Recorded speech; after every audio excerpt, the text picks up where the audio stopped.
Alléluia, bonjour les bien-aimés, soyez bénis dans le nom puissant de notre Seigneur Jésus-Christ, c'est votre servante Moyen. Il faut aimer, il faut partager, il faut s'abonner. Alléluia. Nous allons prendre un verset qui va nous faire du bien, du bien, du bien, du bien, du bien, du bien. Alléluia. Amen. Voilà, nous allons prendre Proverbe 22, verset 6. Proverbe 22, verset 6. Instruis l'enfant selon la voie qu'il doit suivre. Et quand il sera vieux, il ne s'en détournera pas. Alléluia. C'est ce que nous dit le Seigneur. Ça, c'est la parole de Dieu. Mais ma pensée du jour, aujourd'hui, je vais te dire quelque chose. L'enfant, c'est vrai, on l'instruit à la maison. On lui donne une très bonne éducation d'ailleurs. Mais quand l'enfant sort de la maison, il va ramasser une autre éducation dans la rue, dans la boue. Alléluia.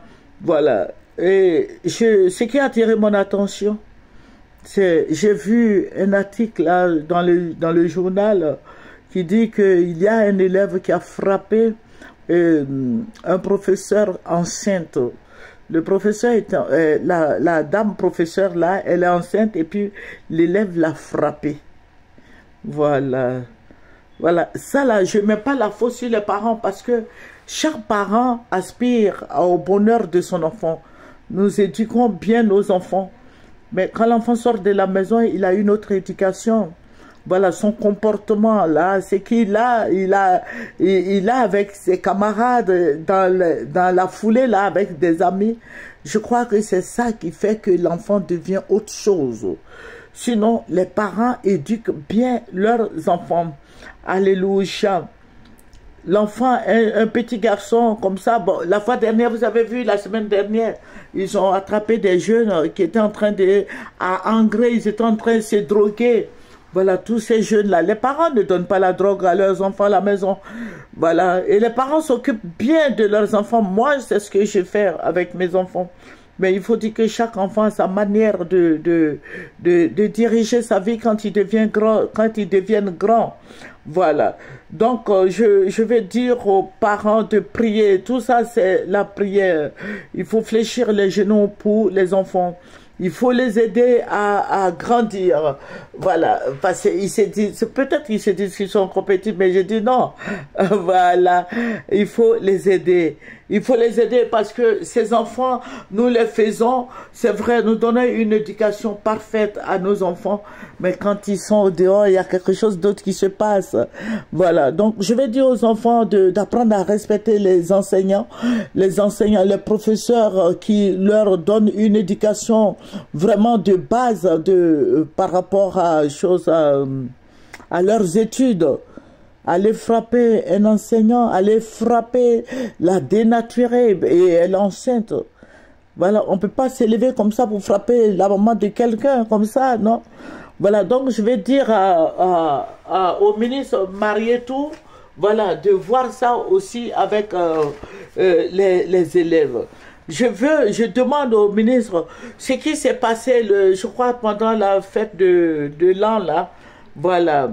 Si seulement cela pouvait s'étendre sur plusieurs générations, les actions, vraiment, l'action posée par le gouvernement était vraiment louable.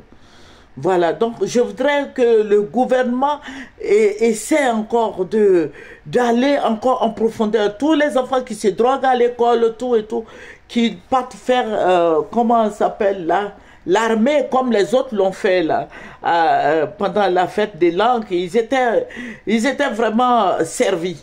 Voilà. Et je demande au ministre Marietou de voir qu'on leur inculque nos valeurs, la valeur même africaine. Alléluia. Voilà. Donc j'interpelle les autorités. L'action posée en décembre par les autorités de notre pays, voilà. Et je sais que c'est le président Ouattara qui a décidé ainsi et le ministre Marietou l'a fait. Ministre Marietou, que Dieu vous bénisse.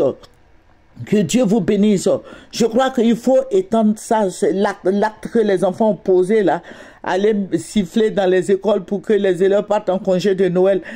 Il faut étendre sur d'autres fêtes. Parce que la fête de Pâques arrive.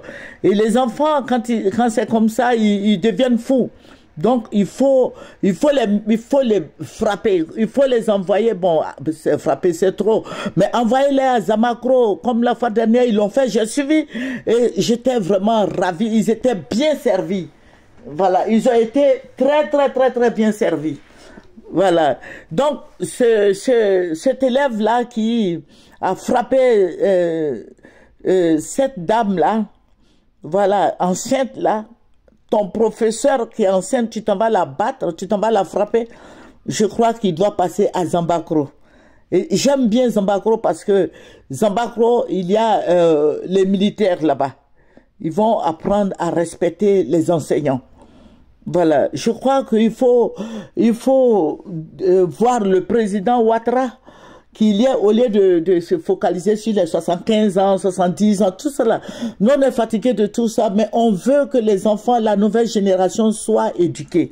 Donc, qu'ils prennent des ordonnances,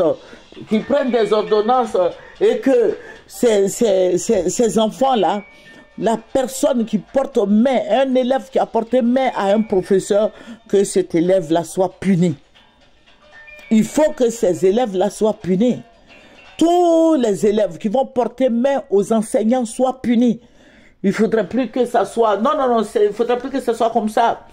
Il ne faut pas trop de laisser aller dans l'éducation nationale. Non, c'est la base même ça de l'enseignement. L'éducation nationale, c'est un vaste ministère. Voilà, donc le ministre Marietou, il faut voir le président qu'il y ait des lois. Voilà, des lois pour ceux qui vont porter main aux professeurs, qui soient transférés à Zambakro, à Yamoussoukro, qu'ils fassent 3 mois de service militaire afin que vraiment les parents soient libérés. Donc, c'est ma pensée du jour. Et je vais te dire bonjour et connais-toi et partage et abonne-toi. C'est votre servante Moyer. Au revoir.